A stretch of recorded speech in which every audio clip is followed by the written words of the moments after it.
Graças a Deus. Vamos orar mais uma vez, meus irmãos. Pai querido, nós te louvamos por tudo que o Senhor já ministrou ao coração do teu povo nesta noite.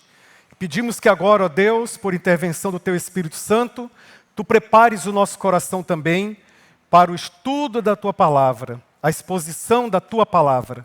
Pedimos, ó Deus, que tu nos sensibilize, mantenha-nos acesos, atentos, vigilantes, para que nada desta palavra seja retirado do nosso coração. Em o nome de Jesus. Amém. Amém, Senhor. Meus irmãos, vamos abrir a Bíblia, a palavra de Deus, na segunda carta de Paulo aos Tessalonicenses, no capítulo 3. Nós estamos finalizando hoje, se Deus quiser, esse estudo baseado nas cartas do apóstolo Paulo aos de Tessalônica, isto é, aos Tessalonicenses. E nós vamos ler todo o capítulo 3, é o último capítulo. Segunda carta do apóstolo Paulo aos Tessalonicenses. Vamos ler todo o capítulo 3. A partir do versículo 1 é um capítulo, segunda carta, capítulo 3, portanto, último capítulo. É um capítulo curto, são 18 versículos. Eu faço a leitura e vocês acompanham com atenção a santa palavra de Deus, que diz assim: Por fim, irmãos, orai por nós para que a palavra do Senhor seja divulgada e glorificada, como também aconteceu em vosso meio, para que nos livremos de homens perversos e maus, pois a fé não é de todos. Mas o Senhor é fiel e vos fortalecerá e guardará do maligno. E quanto a vós, confiamos no Senhor, que não só estáis fazendo, como também fareis o que vos ordenamos.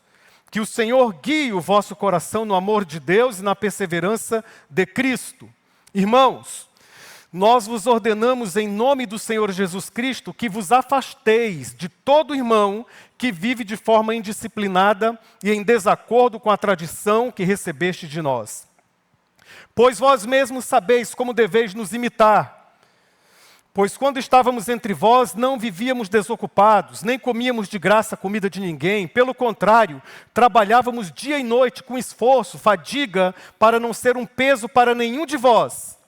Não porque não tivéssemos direito, mas para que nós mesmos vos dessemos exemplo para nos imitardes.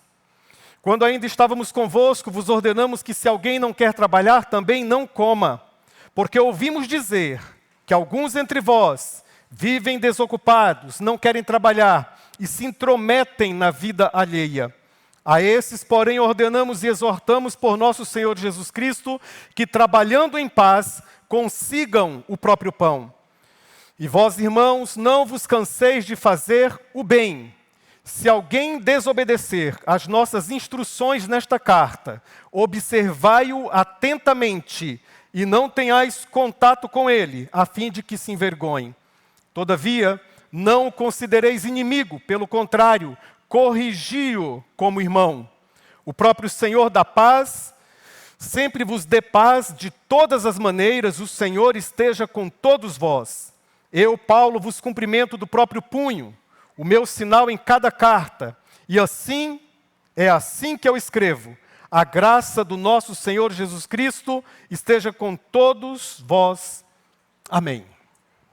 Eu disse o amém para amenizar essa parte final do texto, que é bastante dura, mas que trata da história de uma igreja primitiva, uma igreja do primeiro século, que soube experimentar, que soube viver todos os lados da vida da igreja. Todos nós começamos mais ou menos no mesmo ponto. Nós recebemos a voz do Espírito Santo, ela fala ao nosso coração, compreendemos o Evangelho, entendemos perfeitamente a mensagem, o plano da salvação, entramos em contato com Jesus, somos salvos, o nosso nome é escrito no livro da vida. É-nos apresentado uma comunidade, uma família espiritual, a igreja, e nós começamos a viver os primeiros dias na vida da igreja como um tempo de férias, um tempo de muito glamour, de muita experiência com Deus. Somos tocados pelas canções, tudo é novo, as canções são novas, as pessoas têm um sorriso diferente, são radiantes, e você dando os primeiros passos, como um bebê na fé, os primeiros passos na vida cristã, fica absolutamente encantado com tudo. A bateria chama atenção, o contrabaixo também, a guitarra, os músicos, são coisas novas, as canções, as pessoas se expressando no culto, alguns chorando, outros de joelhos, outros de mãos levantadas, e você absorto em toda essa experiência muito, muito especial, muito forte. Mas passa um domingo, depois um outro, vem um terceiro domingo, 1 mês, 2 meses, 3 meses, 4 meses, 1 ano, 2 anos, 3 anos, e você percebe que não canta do mesmo jeito, não ora do mesmo jeito, não ouve a Bíblia do mesmo jeito. Parece que ali virou um lugar de costume, em que você vai para cumprir um rito, e isso faz parte, você considera que é bom, considera que é positivo, você reencontra os amigos, mas percebe que o seu coração vai cantando por cantar, orando por orar, fazendo as coisas por fazer, até que você percebe também que está envolvido no ministério, e trabalhando, e percebe-se cansado, especialmente quando observa que você tem uma nítida sensação que apenas toca a igreja o esforço de 20% dela mesma, ou seja, 80% apenas participa do que está envolvido com tudo isso que fazemos. E você começa a tensionar. Vou neste domingo? Não vou. Vou no outro? Quem sabe? Vou assistir online. E vai esfriando a sua fé. Essa igreja em Tessalônica, eu disse na primeira mensagem, que foi uma igreja que em 1 ano e meio, ela tinha crescido profundamente em Cristo.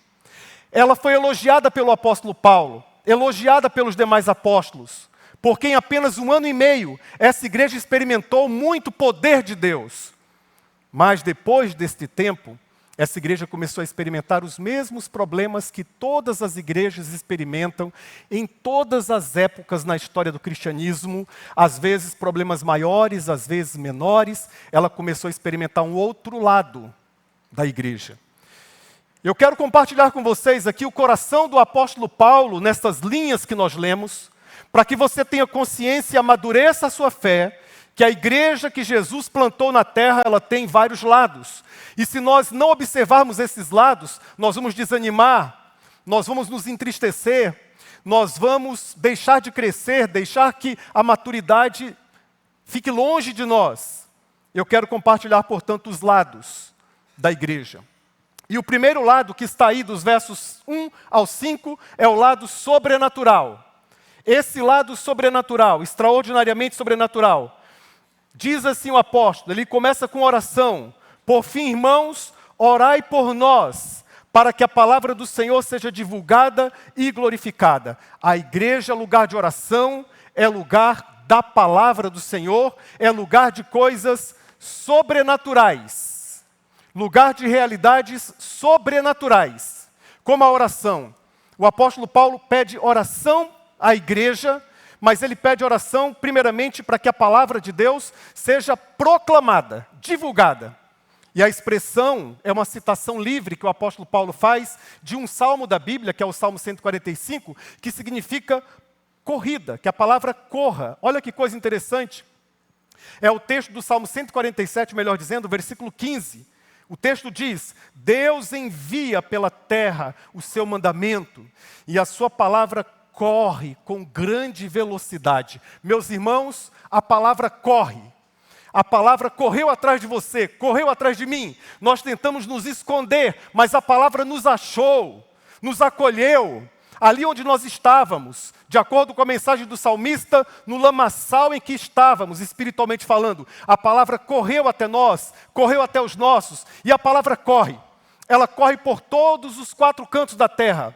Ela corre e invade cenários em que a mesma é proibida de ser proclamada. O Salmo 147, versículo 5, fala de um Deus que é ágil com a sua palavra, e a sua palavra não volta vazia, e quando ela é proclamada de um modo misterioso, de um modo sobrenatural, de um modo abençoador, ela vai tocando, ela vai santificando, ela vai salvando, ela vai restaurando, ela vai curando, ela vai abrindo espaços, porque este lado da igreja precisa ser reconhecido. A igreja é casa sobrenatural. E a palavra nunca volta vazia. Mas ele disse também, para que a palavra corra, isto é, na proclamação ela seja veloz, mas para que ela também seja glorificada. Irmãos, prestem muita atenção nisso. A palavra seja glorificada. Num tempo em que muitos estão falando mal da Bíblia, e até alguns pastores estão falando mal da Bíblia, dizendo que ela precisa ser atualizada, pois é um livro antiquado, preso no tempo, vem o apóstolo Paulo e diz a esta igreja, no primeiro século, uma mensagem que deve ecoar e fazer sentido ao coração de cada um de nós. O apóstolo Paulo pede oração para que esta palavra, além de correr atrás dos seus benefícios e propósitos, ela seja glorificada. Não como Deus, obviamente. O sentido aqui é que seja honrada, que seja considerada o maior de todos os livros, que seja colocada no lugar mais especial no seu coração, para que não seja apenas aberta num salmo específico, mas que seja aberta como um todo no seu coração, para que não seja apenas lida, mas para que antes leia a você mesmo.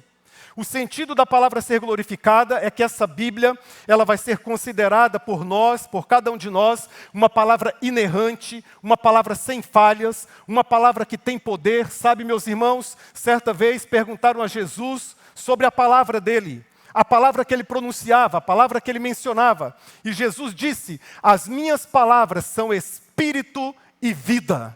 As minhas palavras são espírito e vida. Mas, pastor, diante de ti aí há um papel, há um livro de papel. Sim, essa Bíblia é o registro escrito em linguagem humana. E aqui temos uma tradução na língua portuguesa da santa, inequívoca e inerrante palavra de Deus, que é martelo que esmiuça a rocha do seu e do meu coração, que é a espada, de acordo com a carta aos Hebreus, que penetra até o ponto de dividir juntas e medulas, alma e espírito, é apta para discernir os pensamentos do coração, que de acordo com o Salmo 19, versículo 7, é mel, aliás, é mais pura do que o mel e o destilar dos favos. É a santa e poderosa palavra de Deus, meus irmãos.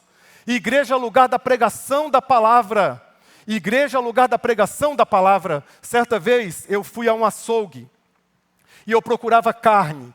Não tinha carne no açougue.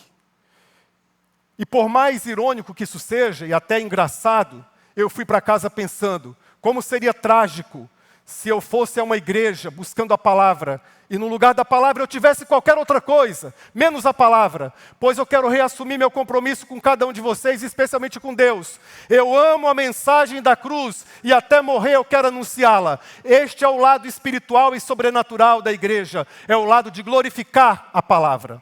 Mas há um exemplo prático. Há um exemplo prático que o Senhor nos dá através do apóstolo Paulo, num outro contexto, agora o livro de Atos, no capítulo 13, versos 48 a 49. Atos, capítulo 13, 48 a 49. O mesmo verbo aparece. Olha o que diz. Ouvindo isso, os gentios alegravam-se e glorificavam a palavra do Senhor. E todos os que haviam sido destinados para a vida eterna creram. E a palavra do Senhor divulgava-se por toda a região. E a palavra do Senhor corria por toda a região.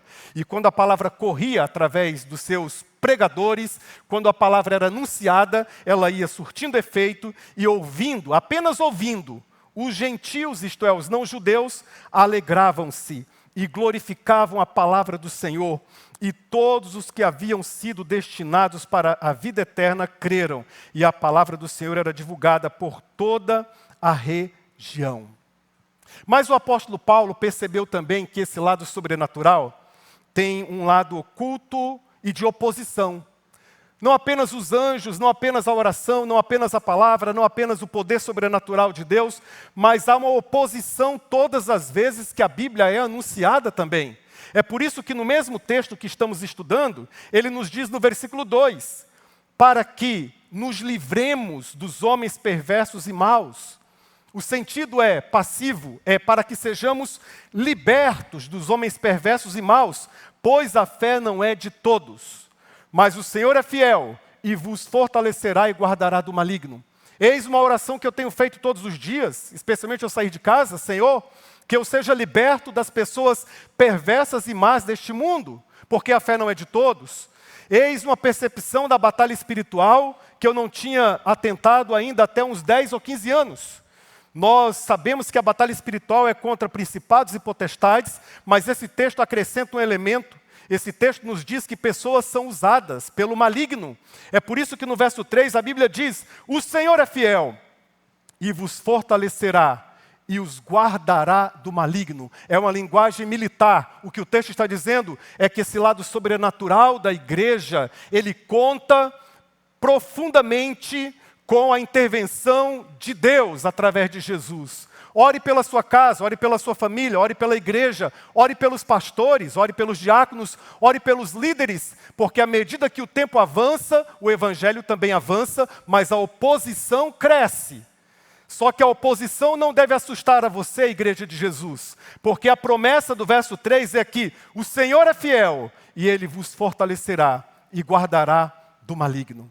E ele termina nessa dimensão sobrenatural, nos versos 4 e 5, afirmando que há uma proteção espiritual, há uma presença espiritual, há um poder espiritual e há uma proteção espiritual. Versículos 4 e 5, e quanto a vós, confiamos no Senhor, que não só estáis fazendo, como também fareis o que nós ordenamos, e que o Senhor guie o vosso coração no amor de Deus e na perseverança de Cristo.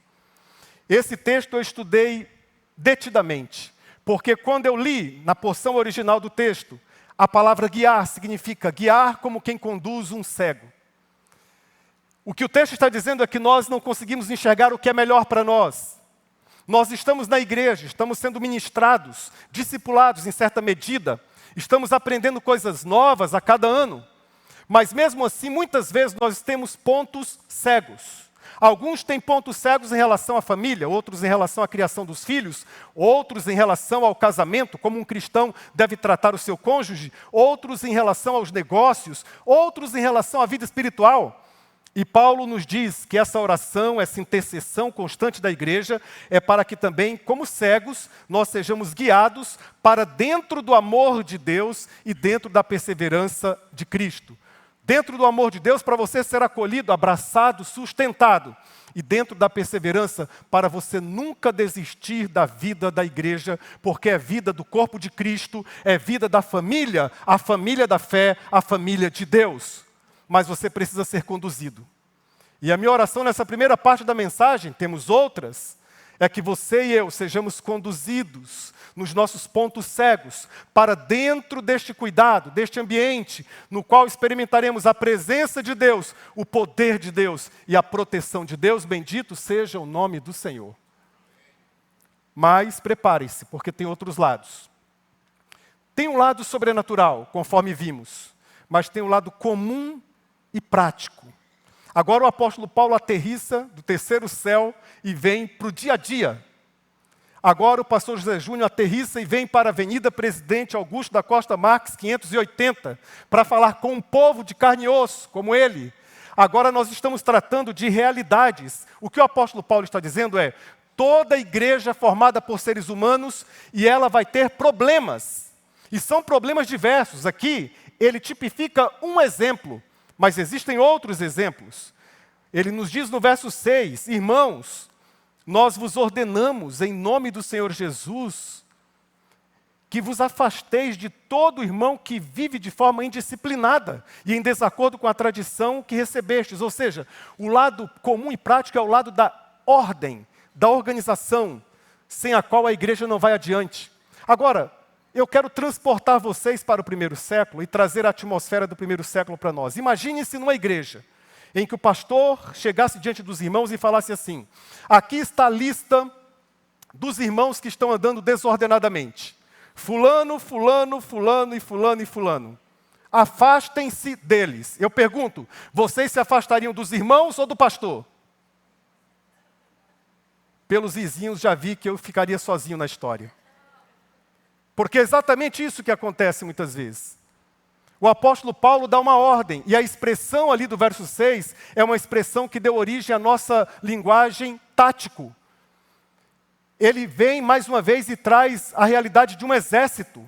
Agora a igreja é mostrada como um exército. E ele diz, alguns estão enfileirados, outros estão fora de fila. Alguns estão ordenados, outros estão desordenados. Porque a igreja tem esse lado comum. Eu quero antecipar esse lado comum, que eu vou tratar um pouco melhor no último ponto. Mas o que estava acontecendo aqui? O verso 10 nos dá um relance. Veja o que acontece.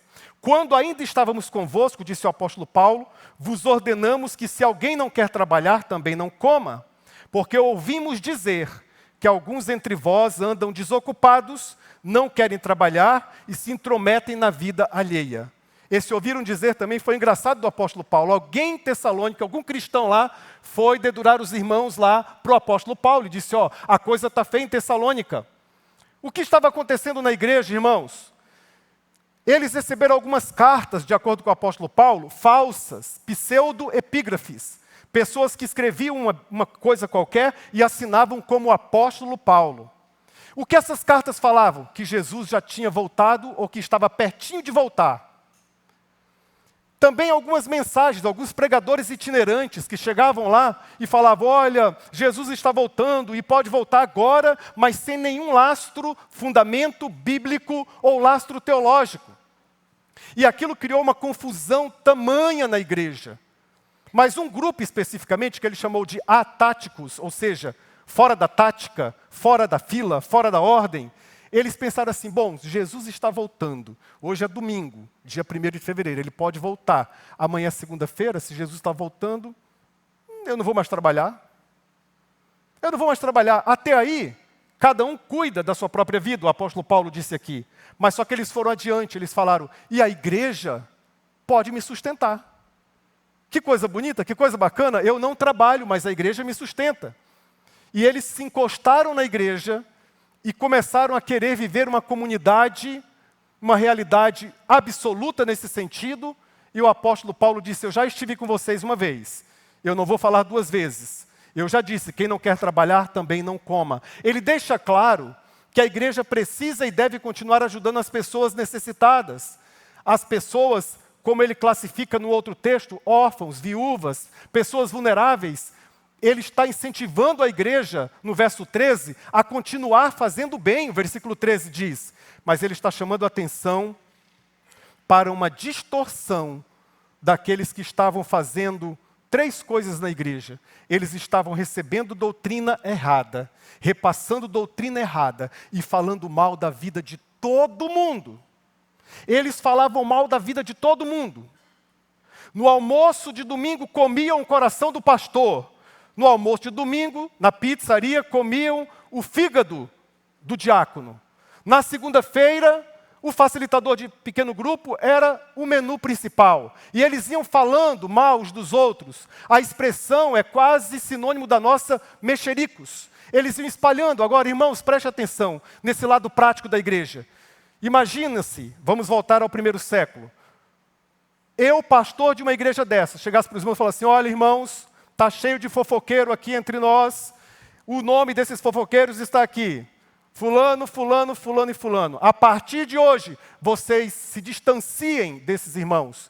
Eles não merecem a atenção de vocês. Como disse Paulo, não os trate como inimigos, mas não fale com eles. Vamos dar um gelo neles. Eu pergunto, quantos de vocês ficariam apoiando os fofoqueiros ou apoiariam o pastor? Agora ficou um pouco mais sério. Ficou um pouco mais sério. Mas foi exatamente isso. É impactante, é chocante, mas foi exatamente isso que o apóstolo Paulo pediu. Aliás, ele não pediu, ele ordenou, é o verbo que ele utiliza, para que a paz na comunidade voltasse. Porque essa igreja tem um lado sobrenatural, mas tem um lado prático e comum da organização, e tem um lado humano. Porque quando o lado prático e comum não estão cuidadosamente alinhados, quando nós esquecemos da disciplina eclesiástica, o que acontece é o que está no verso 13. Daí o motivo da exortação. E vós, irmãos, não vos canseis de fazer o bem. Paulo admite aqui que a igreja é profundamente humana, porque ela tem uma matéria-prima desgastada pelo pecado. Ela tem uma matéria-prima que é você, que sou eu. Nós temos um poder maravilhoso que vem da graça de Deus, de abençoar, de tocar, de realizar. Irmãos, esse irmãozinho aqui que eu amo demais, o Reginaldo, que fica aqui nos ajudando no portão da igreja, ele foi usado por Deus para tirar um homem das ruas, com amor, com graça. Isso é algo que a igreja realiza. Há irmãos aqui que servem no Ceproma e que tem esse mesmo empenho, esse mesmo trabalho, e você olha para aquele negócio, é maior do que nós, é maior do que essa igreja, é maior do que o próprio Ceproma, é a graça de Deus, é o lado sobrenatural. Mas vai no dia a dia que você vai encontrar os problemas, vai ver os problemas. E quando você vê os problemas, isso cansa, isso pesa na alma. Talvez eu esteja ministrando aqui para homens e mulheres cansados da obra de Deus, que não se restringe à igreja local. Ela alcança o trabalho, ela alcança a família. E eu quero dizer para você que para Deus, o seu trabalho é muito importante. Continue fazendo o que você está fazendo, mas faça para Deus, mesmo que você esteja cansado. Eu quero encorajar em amor os pais com filhos adolescentes num tempo como o nosso, tão complexo, tão diverso, tão repleto de tantas realidades, e você cansa. Talvez o seu filho não te dê nem bom dia.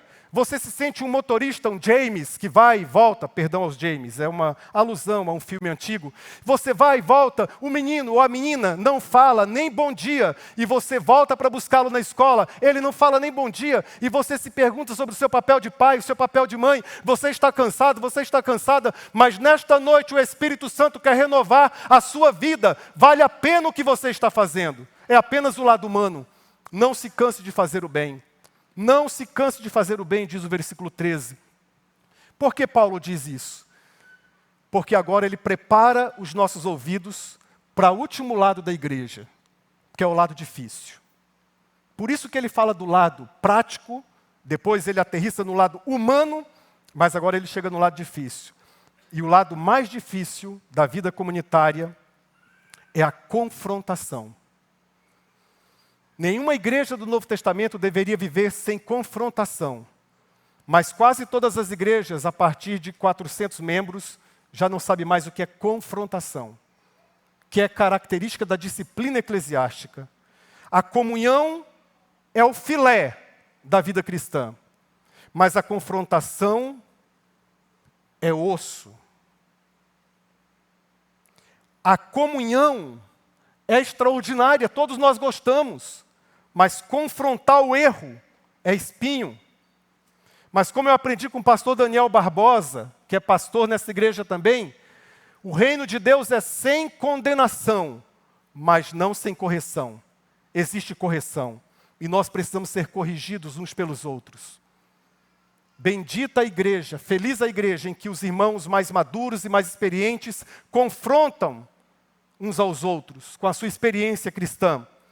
Versículo 6, Paulo diz, eu retorno ao versículo: irmãos, não vos ordenamos, nós, melhor dizendo, irmãos, nós vos ordenamos em nome do Senhor Jesus Cristo, que vos afasteis de todo irmão que vive de forma indisciplinada e em desacordo com a tradição que recebeste de nós. Ou seja, Paulo encoraja os irmãos que estão andando na linha a confrontar os que estão andando fora da linha, com o objetivo de usá-los. E Paulo é muito objetivo, e ele diz assim: não trate esses irmãos como inimigo, verso 15.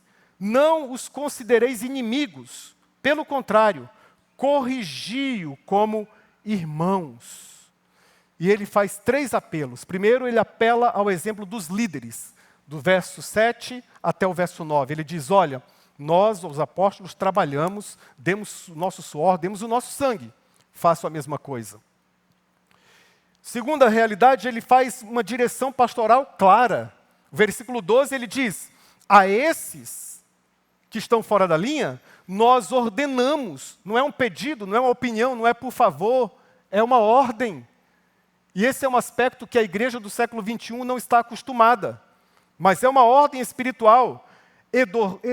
Ordenamos e encorajamos por nosso Senhor Jesus Cristo, que trabalhando em paz, consigam o próprio pão. Trabalhando em paz, consigam o próprio pão. E finalmente ele apela à disciplina da igreja. Ele diz, de uma igreja acolhedora. Ele diz no verso 14: se alguém desobedecer às instruções espirituais nesta carta, observai-o atentamente e não tenhais contato com ele, a fim de que se envergonhe. Olha que poder espiritual. Uma igreja que fala, bom, não é um nome a zelar, não é uma reputação, é um relacionamento a zelar. E qual o relacionamento? Da igreja com o seu Senhor e Salvador. Porque ele apela em nome do Senhor Jesus Cristo, não em nome do apóstolo Paulo. E ele diz, mas não considere essa pessoa inimiga, pelo contrário, corrigiu. Ou seja, está ficando claro porque este é o lado difícil da igreja? Porque quantos de nós aceitaríamos receber uma exortação? Até a década de 1980, é claro que a igreja, eu não estou dizendo que a igreja foi perfeita, nunca foi. Eu já disse do lado humano. Mas até a década de 90, até 90 eu diria, porque eu peguei essa parte.